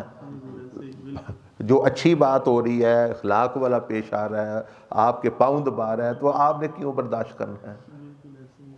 برداشت تو اسی کا جو طبیعت کے خلاف ہے. تو یہ تو وہ ہمیشہ ایک تو یہ بات یاد رکھتے ہیں وہ ہوتی.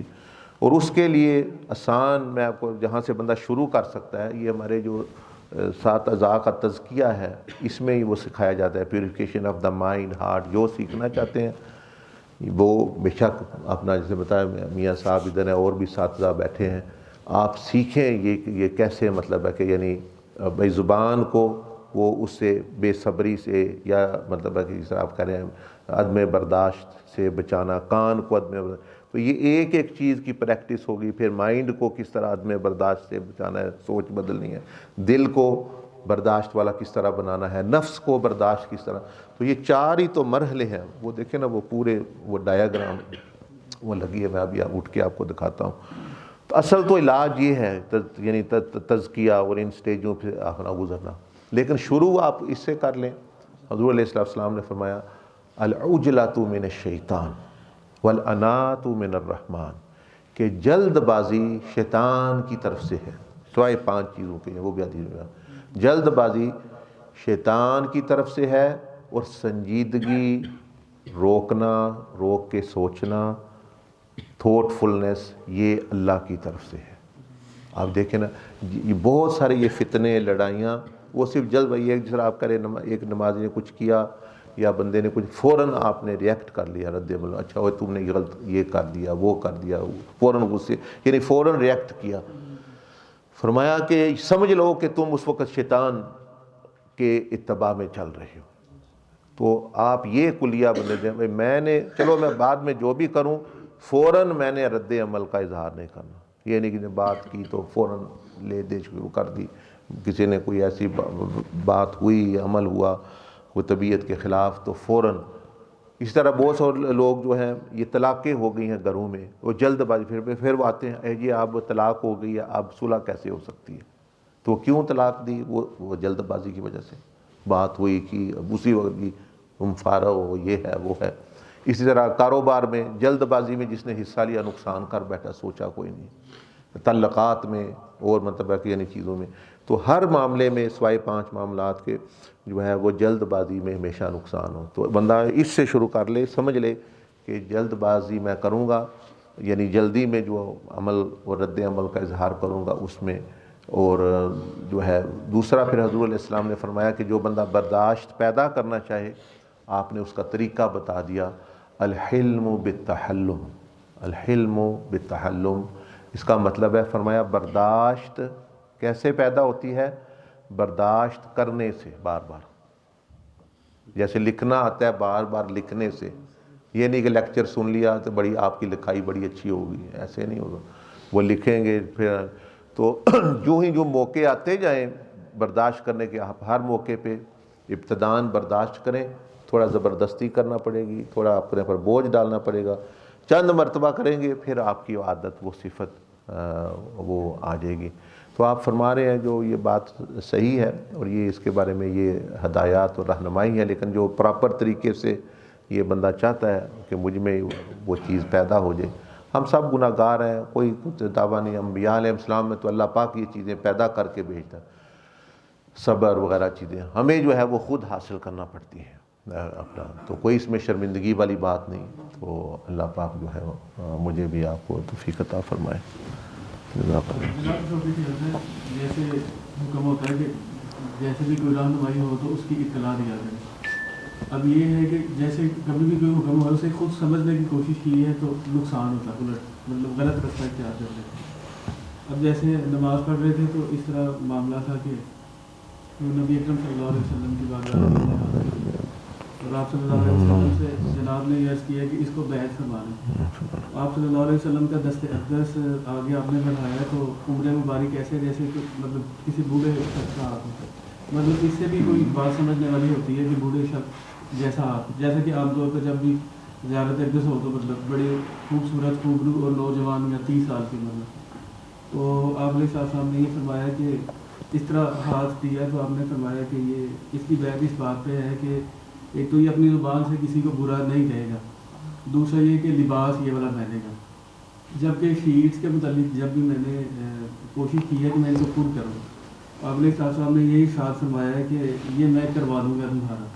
تو جیسے اب حکم ہوا ہے کہ مطلب آپ زبان سے کسی کو برا نہیں کہیں گے, اس کا یہ مطلب ہے کہ میں مطلب شیٹ نہیں پور کروں گا, یا اس پہ کچھ اور نصیحت ہے, یا لباس بھی ہمیشہ یہی پہنوں گا, یا کبھی وقت کی ضرورت کے مطابق کوئی دوسرا بھی پہن سکتا ہوں. دوسرا یہ ہے کہ جیسے میں پریشان رہتا ہوں کہ میرا ایمان ظاہر نہ ہو جائے. نبی علیہ السلام نے یہ ارشاد فرمایا کہ یہ شیطان اور اس کا سارا جو گروہ ہے یہ آپ کا کچھ بھی نہیں بگاڑ سکتا, آپ بے فکر ہو جائیں, میں نامی بات کہوں. پہلے بھی آپ نے کئی دفعہ, اور جیسے اب بات ہو رہی ہے کہ ساری چیزیں مطلب جیسے سیاست میں کسی کے ساتھ تعلق ہے تو الحمدللہ کافی بیک گراؤنڈ تھا اس طرح. تو پھر جب معاملات ہوئے تو سب کچھ چھوڑ دیا, گھر بھی سب کچھ چلا گیا. تو جب کبھی بھی مطلب اس طرح سے مطلب 20-30 کے قریب آپ نے یہ ارشاد فرمایا کہ صوفی حسن تو میرا ہو گیا میں تیرا ہو گیا, پیچھے کی رہ گئے. مطلب جیسے کہ گھر وغیرہ چلے گیا, سب کچھ چلے گیا, 2-3 گھر بھی تھے, جائیداد بھی کافی چلی گئی. اس کے متعلق ذرا رہنمائی نہیں کوئی بات نہیں. دیکھیں آپ نے جو فرمایا, جو بھی مکاشفہ یا جو توجہ, اس میں جو 2 باتیں نبی علیہ السلام نے جو یہ مثال کے طور پر اشارہ فرمایا, بیعت اور جو یہ آپ کی ظاہری حیات مبارکہ کا بھی آپ کا یہی عمل تھا, یعنی یہی طریقہ تربیت تھا کہ دیکھیں جو فرما رہے ہیں نا بھائی زبان سے کسی کو برا مت کہو. تو آپ نے اسی طرح بہت سارے کئی لوگ آئے, ایک بندہ تھا تو وہ تھا ہی کافر. امام فخر الدین رازی رحمۃ اللہ علیہ نے تفسیر میں یہ واقعہ لکھا کہ وہ بندہ مسلمان نہیں تھا. تو اس نے کہا کہ جو میں آپ علیہ السلام کو جیسے پسند کرتا ہوں, آپ سے محبت کرتا ہوں, آپ سے بھائی کتنے اچھے انسان ہیں, اچھے اللہ پاک کے بندے ہیں, لیکن میں مسلمان نہیں.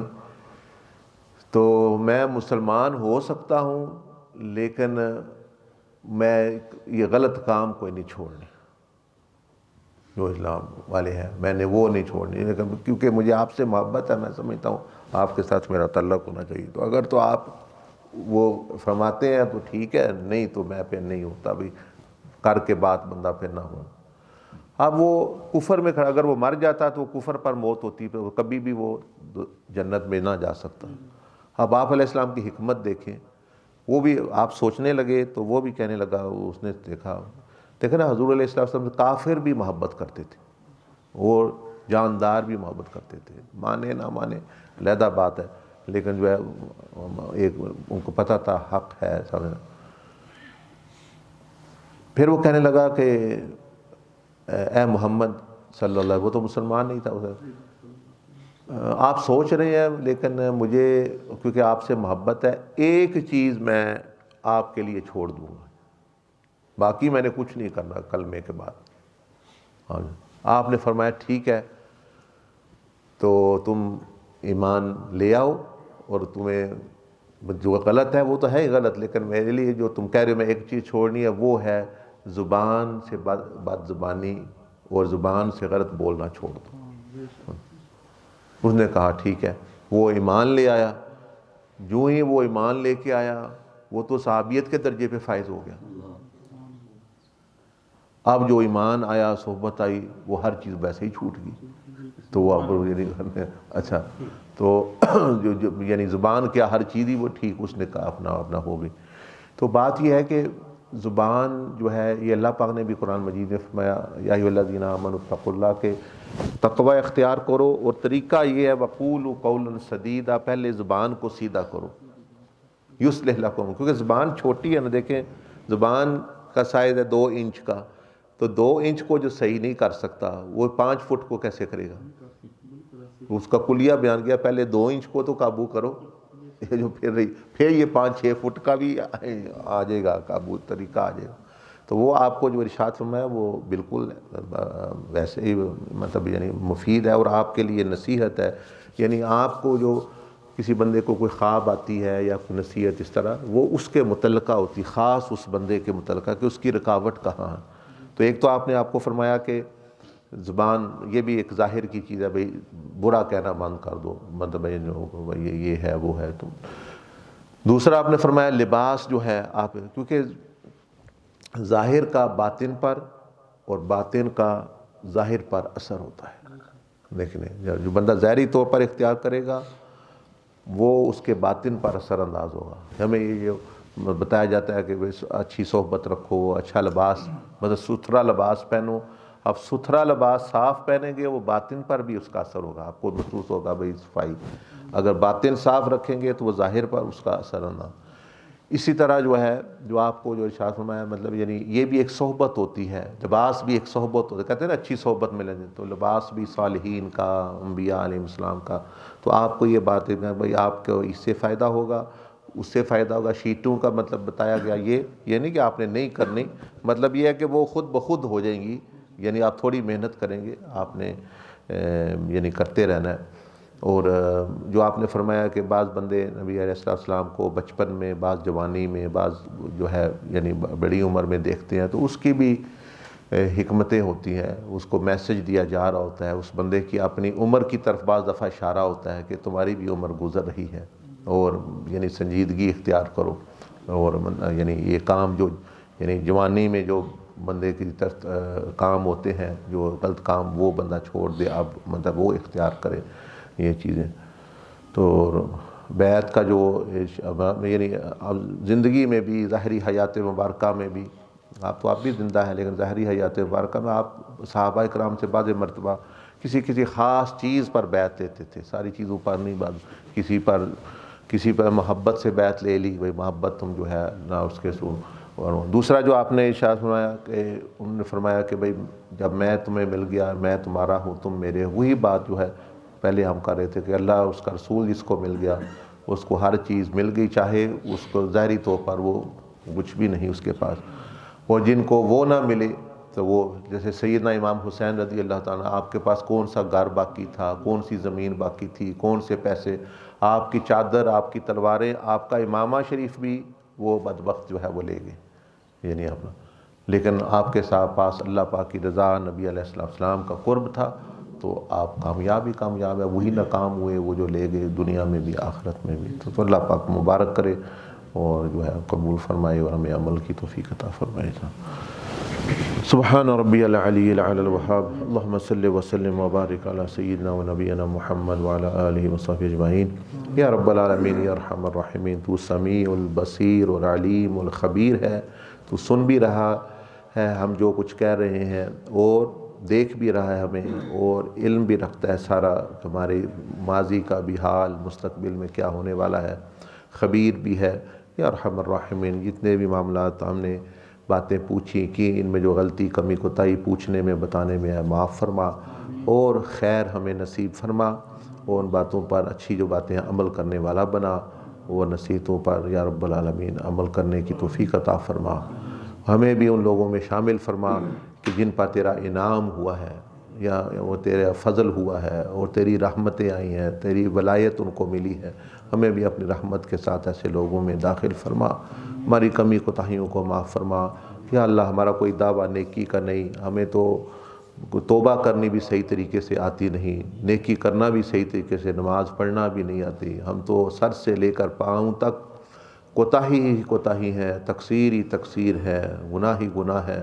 اپنے فضل و رحمت کے پانی سے یا ارحم الراحمین، جس طرح ماں اپنے بچے کو جو کیچڑ میں گر جاتا ہے، لتھڑا ہوا ہوتا ہے، دھوتی ہے، اس طرح اپنی رحمت کے ساتھ ہمارے ظاہر و باطن کو دھو ڈال، اور جس جس کے دل میں جو آرزو ہے، تمنا ہے، یا رب العالمین جائز پوری فرما۔ اپنی ذات ہی کو مقصود، نبی علیہ الصلوۃ والسلام ہی کو مقصود اور ترجیح دینے کی، شریعت محمدیہ صلی اللہ علیہ وسلم پر چلنے کی اور تعظیم کی توفیق عطا فرما، نیک لوگوں کا ادب نصیب فرما، اور یا ہر ایک کی جو حاجات ہیں وہ بھی پورا فرما، پریشانیوں کو دور فرما، آسانیاں پیدا فرما، یا ہم میں سے جن میں وہ صبر کی صفت نہیں ہے اس میں صبر کی صفت پیدا فرما، برداشت کرنے والا بنا، ایک دوسرے سے محبت کرنے والا، نظر انداز غلطیوں خطاؤں سے کرنے والا، تو ہماری غلطیوں خطاؤں کو سے درگزر فرما یا ارحم الراحمین۔ وصلی اللہ علی النبی الامی وعلی آلہ وصحبہ وسلم تسلیما، آمین۔ اللہ